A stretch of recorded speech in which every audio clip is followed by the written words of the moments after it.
If you're searching for how to jailbreak a smart TV, what most people actually want is more control, installing apps that aren't in the store, unlocking advanced settings, and removing restrictions.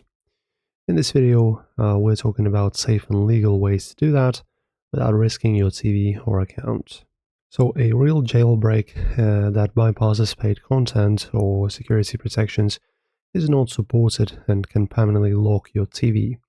What we are doing here is developer access and app sideloading, which is allowed. So just enable your developer options, open up settings, go to device preferences, then about, scroll to build, and then click on that build button 7 times and you'll see you are now a developer.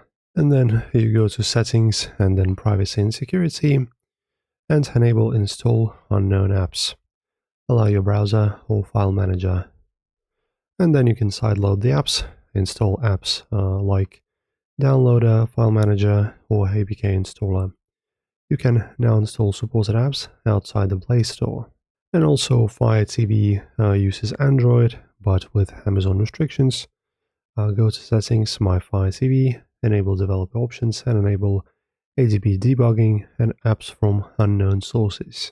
And then, for example, Samsung or LG TVs are not available for this. They are restricted. They do not support full jailbreaking or allow developer mode only for testing apps, no real app sideloading like Android TV. And your options are limited to region changes, app availability tweaks, or developer testing tools.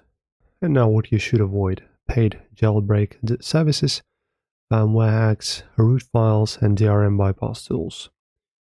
These often cause app bans, TV boot loops, and permanent lockouts. That's the safe and legal way to jailbreak a smart TV and unlock more control. If you want a device-specific guide, let us know. Thanks for watching, and I'll see you in the next one.